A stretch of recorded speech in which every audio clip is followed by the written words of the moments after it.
दोनों डोज लगने के बाद में कोविड वैक्सीन के भी इन्फेक्शन हो सकता है, लेकिन ये इन्फेक्शन बहुत साधारण इन्फेक्शन होगा और ऐसा भी हो सकता है कि उस इन्फेक्शन का अपने को पता भी नहीं चले। ज़रूरी ये चीज़ है कि वैक्सीन लगने की 2 डोज लगने के बाद में जो सीवियर डिजीज़ है, गंभीर बीमारी है, हॉस्पिटलाइजेशन है, अस्पताल में भर्ती होने का और मृत्यु का खतरा बहुत हद तक कम हो जाता है। ये इसलिए है कि इन्फेक्शन इसलिए हो सकता है वैक्सीन लगने के बाद में, क्योंकि अभी जो वैक्सीन अपन दे रहे हैं, यूज़ कर रहे हैं टीका, वो अपन इंट्रामस्कुलर लगा रहे हैं, सुई के जरिए बॉडी के अंदर इंजेक्ट कर रहे हैं। तो जो इम्यूनिटी, जो अपनी प्रतिरोधक क्षमता जो है, वो जो बन रही है, वो बॉडी के अंदर की बन रही है। जबकि वैक्सीन जो कोविड 19 वायरस जो है, वो अपने नाक, मुंह, सांस के रास्ते और लंग्स में एंटर करता है, और वो जो इम्यूनिटी अभी डेवलप हो रही है, वो उसको, वायरस को जो सांस के रास्ते में है, उनको न्यूट्रलाइज या मार नहीं सकता है।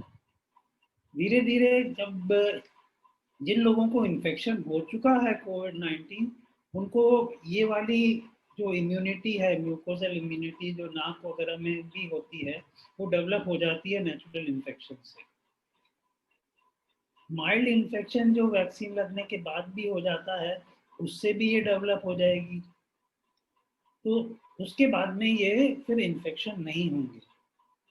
कुछ नए वैक्सीन ऐसे बन रहे हैं जो अपन नाक के या मुंह के जरिए दे सकते हैं। उनसे ये जो म्यूकोजल इम्यूनिटी है, वो उसी समय बन जाएगी, 2-3-4 हफ्ते बाद में, और अंदर की सिस्टमिक जो इम्यूनिटी है, वो भी डेवलप साथ साथ हो जाएगी। ऐसे कंडीशन में उन वैक्सीन को जब अपन यूज करेंगे, तो इन्फेक्शन नहीं होगा वैक्सीनेशन होने के बाद।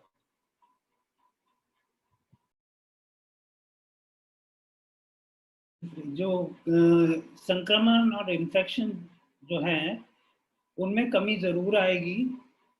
ये इन्फेक्शन जो है, वो कमी दो कारण से हो सकती है। एक तो नेचुरल इन्फेक्शन अपन कोविड वायरस से होता है, उसके बाद में इन्फेक्शन नहीं होता है जनरली।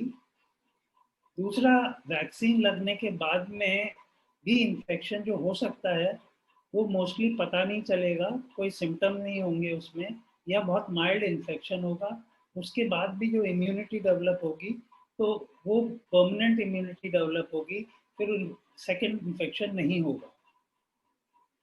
ये धीरे धीरे जब ये इनके वैक्सीनेशन रेट्स बढ़ जाएंगे, अपने जो वैक्सीनेशन जिनके लग रहा है, टीका जिनके लग रहा है, उनका नंबर बढ़ता जाएगा। और जैसे अपन देख रहे हैं कि नेचुरल इन्फेक्शन की रेट भी बढ़ रही है, जो भी कारण से बढ़ रही है, तो इन कारण से इन्फेक्शन में रिडक्शन तो आएगा ही आएगा। अब है कि मॉर्टेलिटी या मृत्यु दर कम होगी, कितनी होगी, ये बहुत इम्पोर्टेंट है, बहुत ज़रूरी है कि वैक्सीन का सबसे जो ज़रूरी काम है और इम्पोर्टेंट काम है, वो मृत्यु दर को घटाना है। वैक्सीन लगने के बाद में लोगों को गंभीर कोविड जो हो रहा है, जिसमें हॉस्पिटलाइजेशन की ज़रूरत होती है और कई दफ़े मृत्यु भी हो जाती है, वो वैक्सीन की 2 डोज लगने के बाद में 90%, 90% कम हो जाएगी। एक डोज लगने के बाद में 60 से 70% कम हो जाएगी। इसका ये मतलब है कि अगर बिना वैक्सीन के 100 लोग मर रहे थे, या उनको रिस्क थी मरने की या सीवियर कोविड की, तो एक डोज वैक्सीन लगने के बाद में वो रिस्क करीब 30% रह जाएगी, और 2 डोज लगने के बाद में केवल 10 से 20% रह जाएगी। तो जो घटाव आएगा डेथ रेट में, मॉर्टेलिटी या मृत्यु दर में, वो 80% कम हो जाएगी, 90% कम हो जाएगी 2 डोज वैक्सीन लगने की। और ये एक बहुत अहम बात है कि इससे, वैक्सीन लगने से अपने जो लोग, जो लोगों की मृत्यु हो रही थी या गंभीर कोविड हो रहा था, और हॉस्पिटलाइजेशन भर्ती होने की ज़रूरत पड़ रही थी, वो कम होती जाएगी और ख़त्म हो जाएगी।